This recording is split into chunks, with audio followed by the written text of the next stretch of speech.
My name is Calypso Ravenscroft, and the night I realized my father would rather protect a lie than his own daughter was the night something inside me shattered for good. I lay on the floor of my army quarters, my arm broken, blood running into my eyes, while my cousin's fists kept coming down. I looked up and saw my father standing in the doorway, steady, cold, unflinching. I begged him with my eyes to stop it. He didn't move. He didn't speak to my cousin. He spoke to me.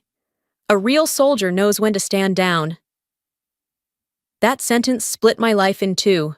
The daughter who believed in him, and the woman who could never again. The rain hadn't let up all evening.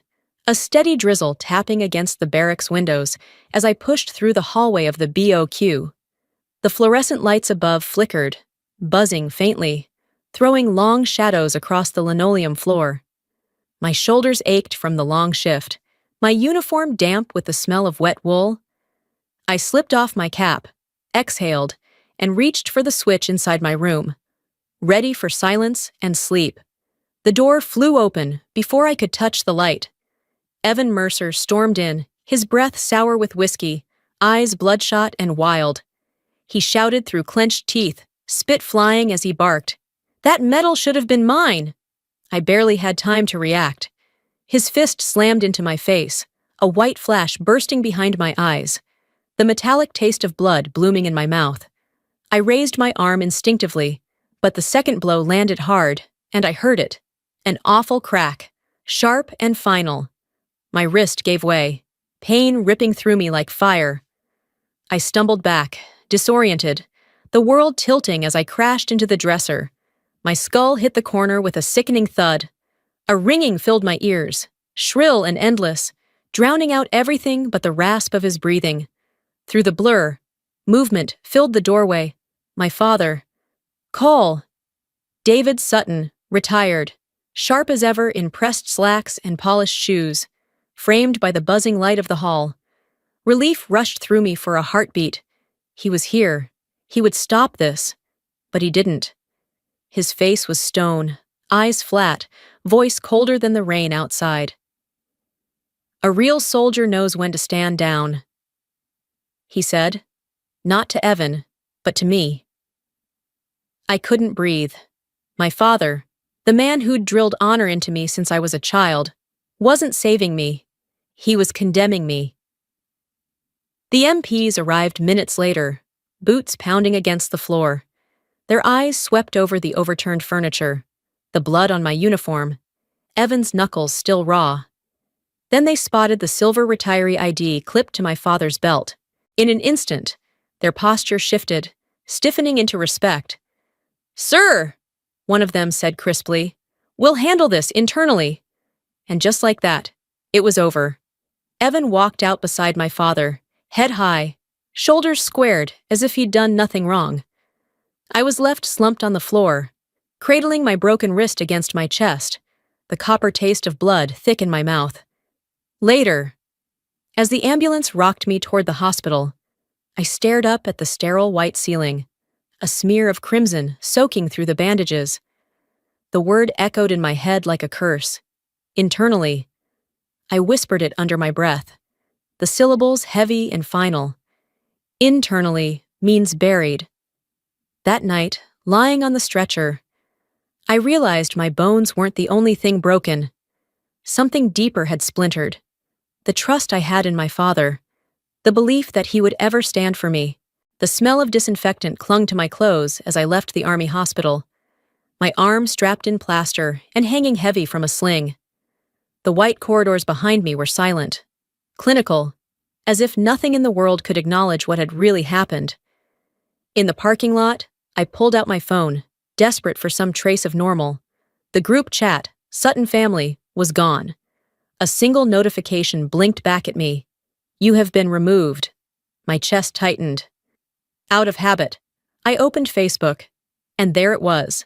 A picture of my father and Evan, standing shoulder to shoulder in matching suits, smiling like conquerors. The caption read, "Proud Legacy." Beneath it, a cascade of comments. "The Sutton honor is in good hands. So proud of this family. Not a word about me. Not a single question. It was as if I had been scrubbed from the family's memory. I drove to the family storage shed on the edge of town, praying I could salvage something of my mother. The moment I opened the door, the acrid stench hit me. Smoke stains crawled up the walls, black fingerprints of fire licking over everything. The oak chest, my mother's chest, filled with her journals, letters, and the photos she had guarded, was nothing but charred splinters and ash. My knees buckled. I sank onto the cold floor, sifting through the wreckage with my good hand.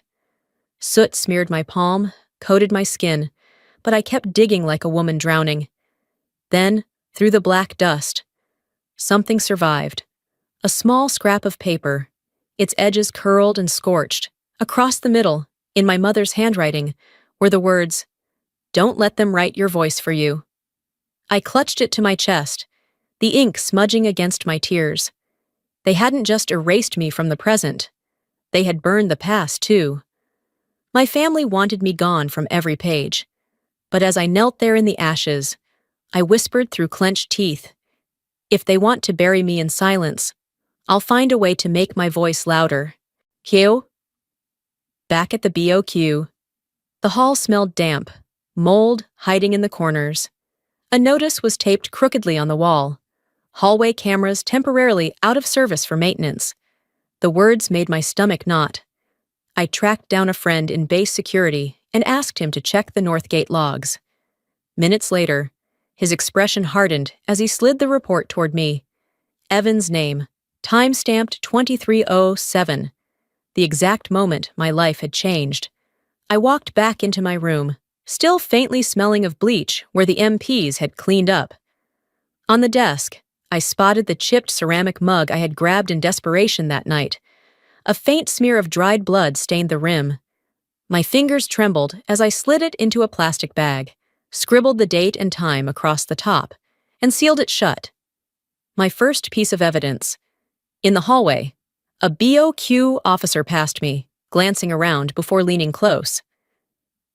"Strange, isn't it?" he whispered. "Those cameras only went dark that night." He walked away without another word. That evening, my phone buzzed with a message from Marilyn, my stepmother.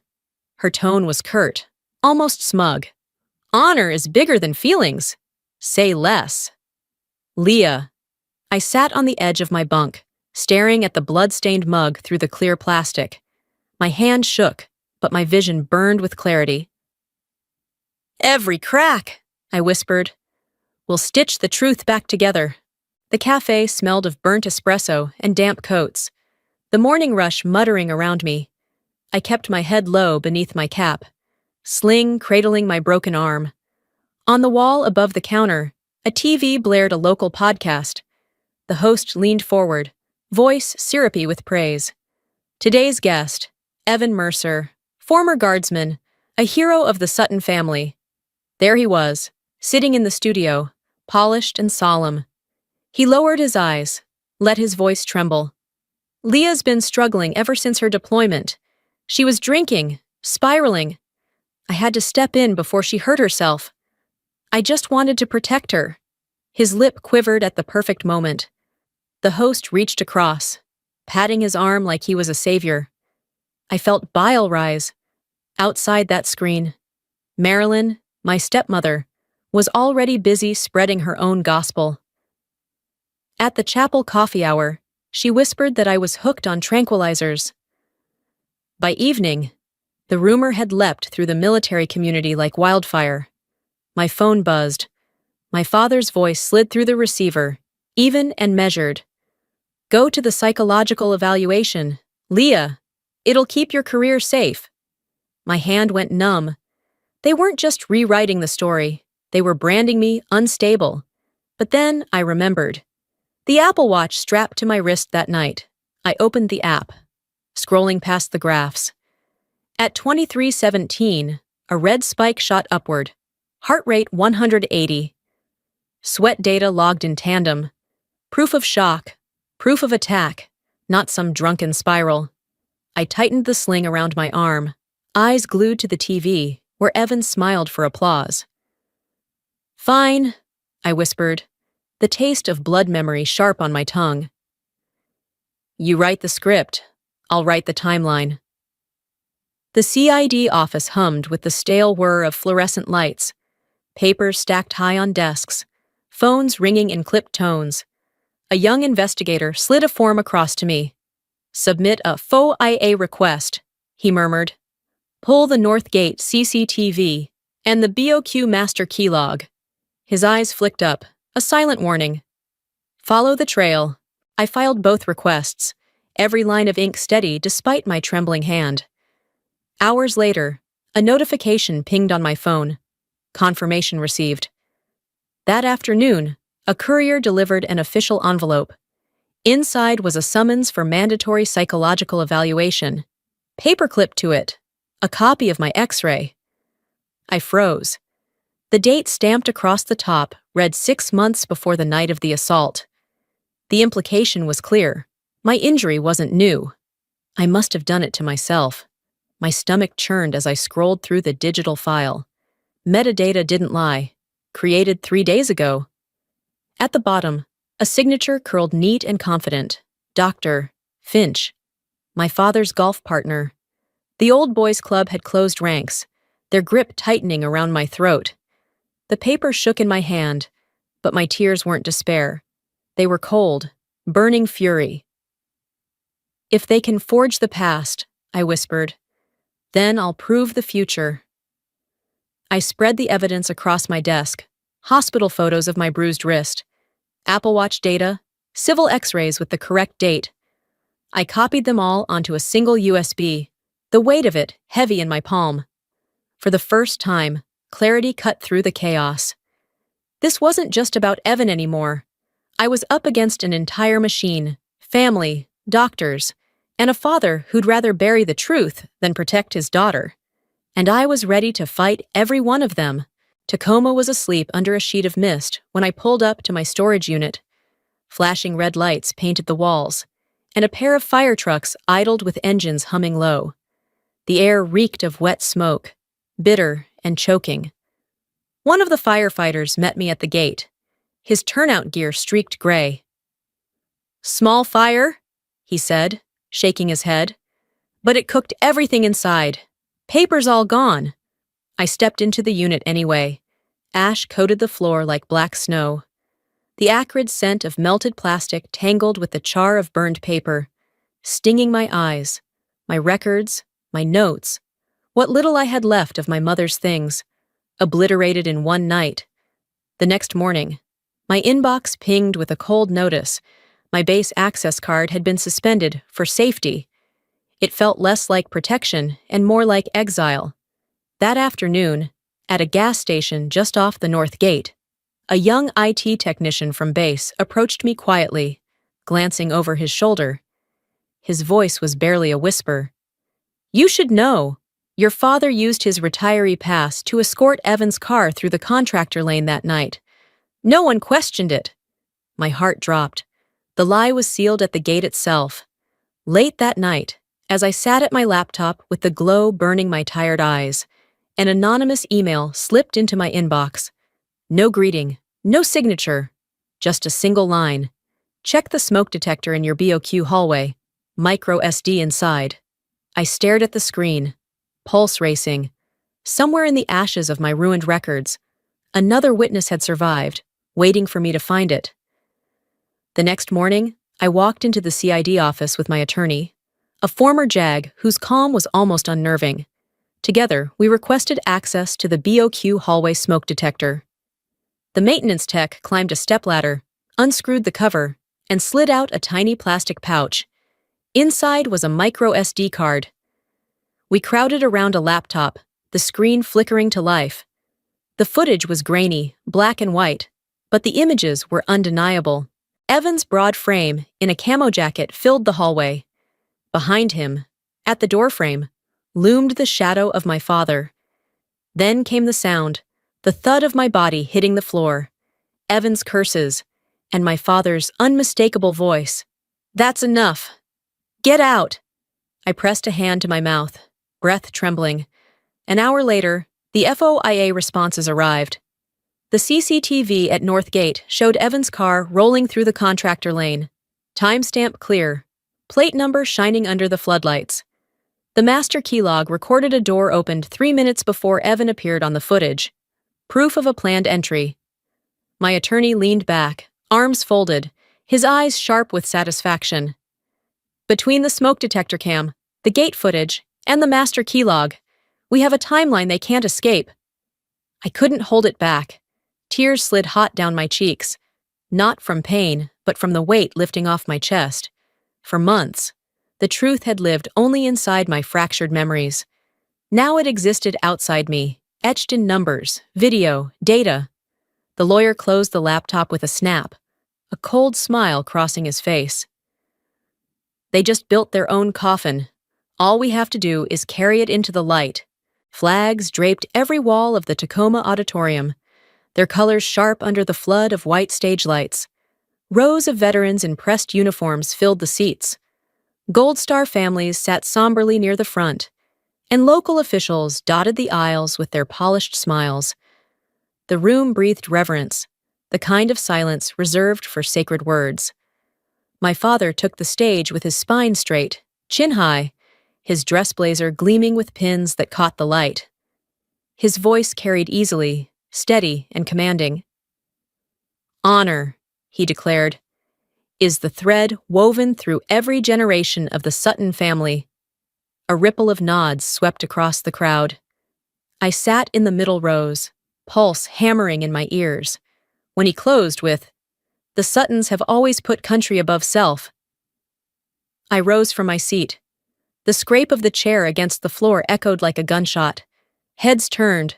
The room went still. I stepped into the aisle, my sling brushing against my hip, my voice ringing clearer than I expected. If honor is real, then why does the gate log show Evan's car entering at 23:07? Why did the master key unlock a side door 3 minutes before I was attacked? And why did my Apple Watch record a heart rate of 180 while you stood there and watched? For a beat, nothing. Then the silence cracked.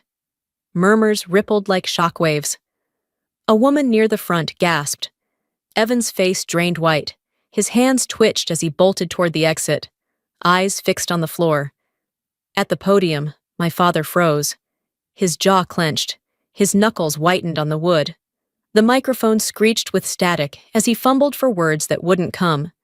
The image of control, of honor, collapsed beneath the weight of truth. I didn't stay to savor it. I turned on my heel and walked steadily out of the aisle. No shouting, no raised fist. The whispers swelling behind me were enough. For the first time, the silence in that room didn't belong to them. It belonged to me.